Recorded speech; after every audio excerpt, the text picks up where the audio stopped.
Hi, welcome back to Hydroponics Daily. Today we're going to be talking about some of the interesting chemistry that might be in your plants that gives flavor, taste, scent, and specifically we're going to be talking about isoprenes, terpenes, and terpenoids, which are all related hydrocarbon type of compounds. Before I start that, I'd like to give a clarification and correction from a previous episode that I did on heat stress, where I said that most plants like a temperature of 20 to 25 degrees Celsius, and I said that was equivalent to like 80 to 100 degrees Fahrenheit. And my good colleague and friend, Everest Fernandez, says, no, that's absolute rubbish, Russell. 20 to 25 degrees Celsius is actually 68 to 77 Fahrenheit. So hopefully you haven't cooked your plants on my advice. Apologies for that. So we're going to talk about isoprenes first because they're the more simple type of compound, not just flavor compound. They can be structural as well and all sorts of things. So isoprenes are the basic building blocks. They've got 5 carbons, okay, and their chemical formula is C5H8, okay. So it's two carbons together in the middle and then 3 carbons off the side and a few hydrogens, no oxygens, no other types of elements. And why are they important? Well, isoprenes are really important because they're really volatile and plants emit an enormous amount of isoprenes per year in the globe, and scientists aren't completely sure why they do it. And this represents 600 million metric tons, which is a massive amount of hydrocarbon emission. Up to a third of all the hydrocarbons emitted globally are due to this natural process. So it's related to like methane emissions, and it could be an important part of link to climate change. So if we could produce plants that had lower isoprene emissions, then this would be a good thing for climate change. Why do plants do it? Well, it seems to be that they use it to combat abiotic stress, environmental stress. It's shown to protect plants against moderate heat stress, so around 40 degrees Celsius. So I'm assuming that is around 100 or above Fahrenheit. Ask Everest Fernandez to check that. It helps plants sort of tolerate large fluctuations in temperature, and they can stabilize cell membranes in response to heat stress. And they can also help resistance to reactive oxygen species, which are these chemicals that are produced when plants are really stressed. So under high light levels as well. So that's important because under high heat stress, which we talked about in a previous episode, your plants will be producing isoprenes, and certainly things like legal cannabis and hops and poplars, plants that produce a lot of terpenes, they'll be releasing these isoprenes, and you'll be losing isoprenes and terpenes and terpenoids as they break down to isoprenes. So that's an important thing to know about. So these chemicals will be released when your plants are stressed, especially heat stress. But it's not just flavor, smell, and stress that they're important for. Natural rubbers are also isoprenes. They're polyisoprenes. So they're a natural polymer that are created from isoprene monomers. So that's interesting to know.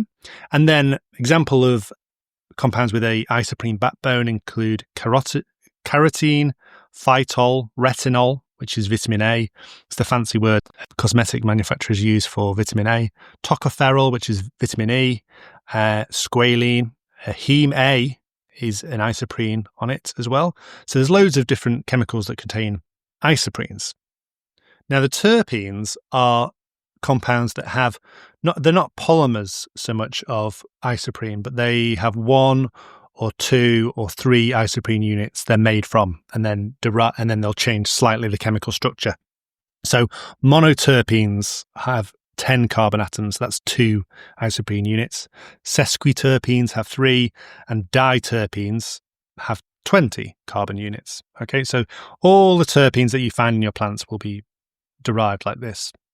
And terpenes are very important chemicals, and they can even be things in like turpentine as an example of a solvent you can get from plants that is made of terpenes. And it's a hydrocarbon, but it's a lot less viscous than oils and things like this. So that's what terpenes are. If you ever got pure terpenes, you can buy them. They're not like an oil, like a resin. They're much less viscous than that, and extremely potent. So they smell extremely strong, and then they can just melt plastic because they're such powerful hydrocarbons. So why do plants produce them? Well, they are fantastic for plant defense against herbivory, so insects eating them, disease resistance, preventing pathogens from attacking them. And they also, with they're producing scents in flowers, then they're obviously going to be attracting pollinators or things like this. So making sure the right pollinators come to see them. So they're a very interesting chemistry, and they have number of them have bioactive activity in humans. So a very common terpene is limonene, that lemony smell. That's a monoterpene, so it's got 10 carbon atoms, very simple structure. That's the one that will burn through plastic if you're not careful really quickly. Pinene, carvone, humulene is a sesquiterpene from in the cannabis family and the hops. Some other ones, there are saponins as well, which are triterpenes, and the steroids are linked to a sugar molecule, what we call a glycoside. So terpenes can also be linked to other molecules as well. So if you link them to a sugar, that really modifies their bioactivity. And so when we think about terpenes, and people have wondered about why certain plants that should, in theory, contain the same terpenes, why they have massively modified activity, it could be that the molecules are slightly changed. They might be linked to a certain sugar, or they might have an oxygen added, or it might have a hydroxide group added and things like this. So just because they've got the same terpene, it doesn't mean they can have the same effect. And the mixtures of terpenes can have very different effects. So one terpene can affect the activity of another one. So an interesting fact, we sell yucca extract here at Utrema, where we make gold leaf and liquid gold. And we also sell, so this yucca extract contains these plant-based steroids, these steroidic terpenes. We used to sell them to, some people used to buy it for like weightlifting and things like this, or to feed pigs, because the steroids would build muscle and also they'd grow hair and things like this. So crazy compounds. But there's the saponins, these were like terpenes, steroids that actually produce really good sugar soap action. So they're just a natural soap, really. So that's another use of terpenes. Now, obviously, I talked about terpenoids, and that's basically a terpene that contains an oxygen atom somewhere in the molecule. And the most famous example of that is tetrahydrocannabinol, which is THC. And then also CBD is another terpenoid. Okay, so they're not terpenes, but when you produce an extract, that will also contain terpenes and terpenoids. So a hop extract will contain both. Not all the chemicals that are bioactive in a plant will be terpenes, though. So don't think terpenes and terpenoids are the be-all and end-all. So, for example, hops contain phytoestrogen. That's not a terpene. It's a powerful hormone, though. And I have a friend who his job is just to extract estrogen out of hops, the stuff that gives you brewer's droop and moobs, that's actually used in HRT treatment in women. So phytoestrogen, not related to terpenes. But going back to terpenes, I think the thing that makes plant breeding so interesting for hops and other plants in that family is that they show such diversity in their terpene profiles. So there's maybe 20 at least different types of terpenes, and different mixtures of those terpenes give wildly different flavors and smells and odors. And the flavor might not be linked to the smell and vice versa, it might be. And whereas you take something like a strawberry, the smell will be coming from terpenes, but we no longer have the genetic diversity to actually breed different flavors of strawberries. And mangoes, pineapples, what are the flavors we can think of? Lemons, all the citrus.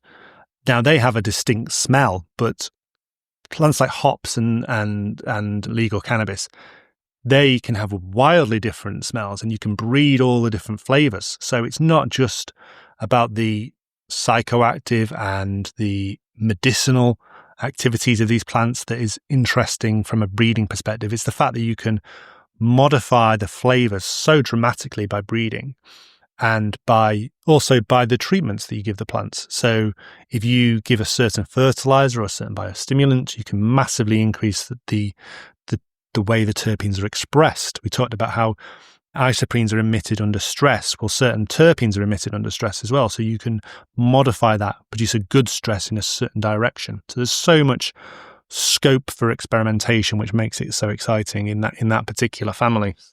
Whereas in other plants, you just can't. Even the growing conditions and breeding, you're just never going to change the flavor profile of a strawberry, for example.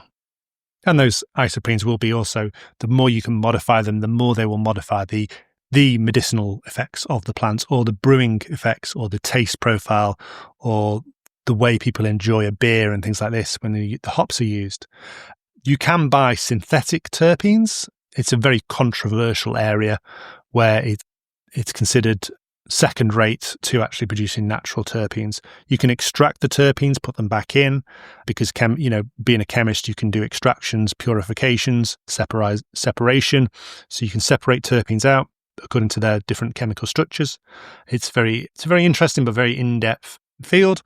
I'm just going to do a very surface summary on this podcast. I'm not going to go deep into terpene chemistry because it's not a chemistry podcast, it's a hydroponics podcast. So I'm just talking about the chemicals that can be of interest if you are growing, and ways to maximize them. There are some products out there that have been launched that you put into your irrigation system if you're growing hydroponically towards the end of your grow to increase the flavor profile of the produce you're growing.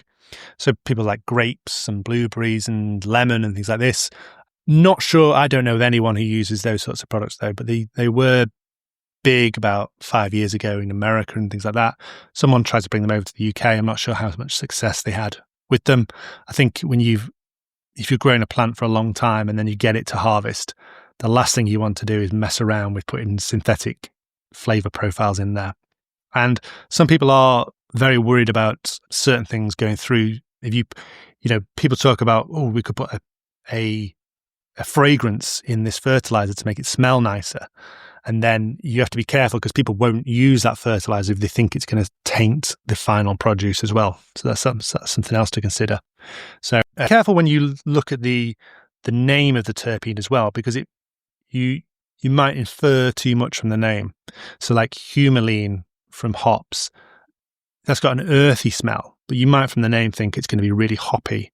And then, so just be careful. You're not, like just because it's limonene, you might think, well, limonene is the citrus smell, but also myrcene is also citrusy as well.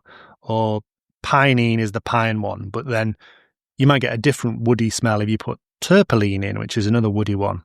So there are lots and lots of different citrusy ones. So don't just think you need just one particular terpene. And you can get produce analyzed for terpene analysis now, and you'll find when certain seeds you can buy, they will even give the flavor profile broken down by the terpenes. Whether that's a guess, whether that's been analyzed, I'm not sure. You'd have to ask the company themselves to work that one out. So as I say, this is a very, very surface level brush up on isoprenes, terpenes and terpenoids. I've always found them very interesting, not least because of the amount of chemicals that are released a year from plants. I once grew a plant called the burning bush, and it was thought to be the plant that was named in the Bible. Its scientific name is Dictamnus albus. And in theory, you can, in the evenings, it produces a lot of isoprenes and terpenes that are emitted from it, especially in hot summer days. So much so that if it's a still day, you can put a lighter or a match near to it and the whole plant will go up in flames because there's like a cloud, it just go bang, right? So I grew these plants for a couple of years. I never once got it to go up in flames, but it is a very, very odoriferous plant. It releases a really strong smell. So it's really interesting. If you want to try that. I would plant it somewhere where it's going to get really, really hot during a summer evening, and then try lighting it on fire. Well, don't burn the plant, but just put a lighter next to it. Use safety goggles and PPE and stuff like that. Don't get burn yourself and then say, I told you to do it. Other plants where you get really good evening scents are like wisteria, tobacco, evening primrose. These are all plants that release loads of terpenes in the evening and give that really lovely evening smell wafting back into your house and things like that. And they're probably going to be attracting moth pollinators at that time of night. So terpene is really important for attracting moth pollinators. Whereas during the day, it's colour and nectar and things like this that are going to be attracting most plants. So isoprene is really important for those evening plants. Okay, thank you very much for listening to Hydroponics Daily for today. Hope you've learned something. If you want to connect with me on LinkedIn, just search for Russell Sharp, 2 S's, 2 L's, no E on the end of Sharp. And if you've got any questions about hydroponics or anything you've learned today, then let me know. Thank you very much for listening. Until tomorrow, goodbye.